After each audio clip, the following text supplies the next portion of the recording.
Hey, this is Jim with the Fast Leader Show. I'm at ICMI CC Demo with Lori Bachlan of Strategic Contact. Now, Lori, you actually create the technology track and all the learning lessons, and you actually deliver a couple.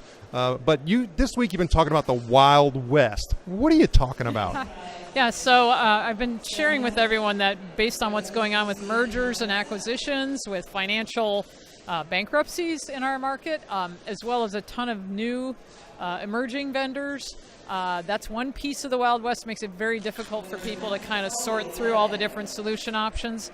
We see a lot of collision courses, I call it, between the CRM vendors and the core contact center technology vendors that have been routing voice, but now other channels as well as niche vendors that might, for example, be an omni-channel engagement management solution that's doing a lot of the same things that the CRM vendors do or that the other vendors of core routing do, and then throw in the workforce optimization vendors kind of spreading their wings a little bit. And it's a complicated, messy market. People don't fit in nice little buckets, and there's all this disruption going on. Some of it good, some of it challenging for people. And the cloud, of course, has been disrupting for a while, and it continues to disrupt. Now, you had also mentioned to me that you had the opportunity to talk to somebody about them needing to make a particular new purchase. And they started getting a little bit of grief and guilt because they can't purchase a cloud solution. They thought they were going to be missing out. But you were like, no, that's not so true. Right. It's one of my hot buttons. And that fear of missing out is very real. We talk about that, FOMO.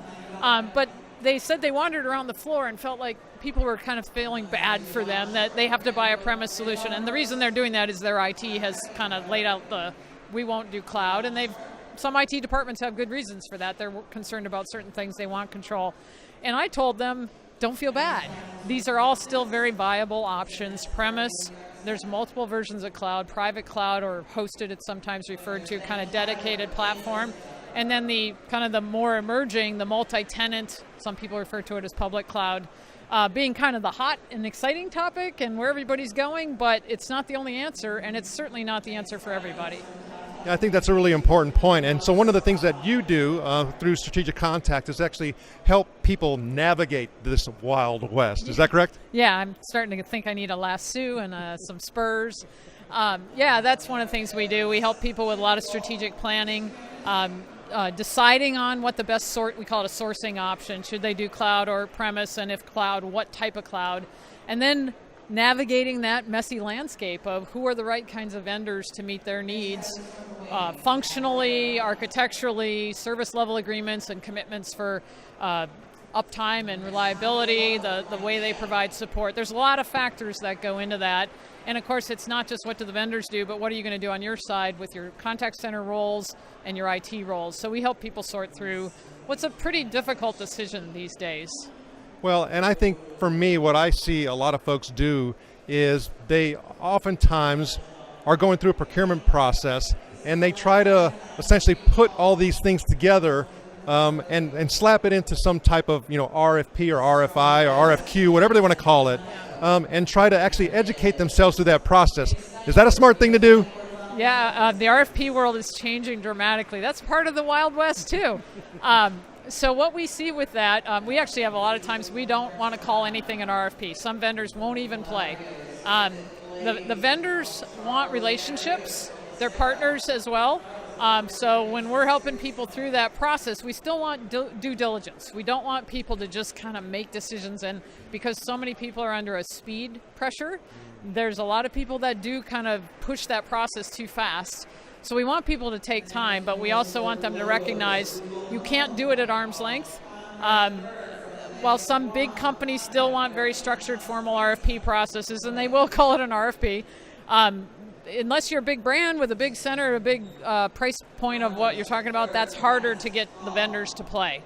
And so while everyone might like to think every vendor should want their business, they have limited resources. They're making choices about where to focus their sales energy.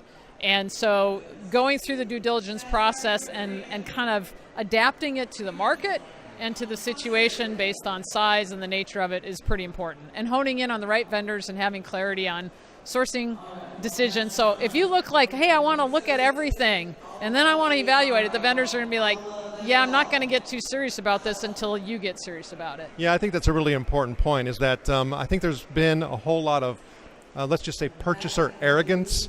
Maybe it's ignorance, maybe it's a combination of the two, and people have to be more aware if they're on the purchasing side that no, you have to look to connect and create a relationship, because that's what everybody else is doing. Yeah, and the good news is a lot of people get that, they want the relationship, and we emphasize that on both sides. The vendor wants the relationship. You're gonna pick someone that you're very dependent on for implementation support. Even when it looks fast and easy, you still have a reliance on the vendor.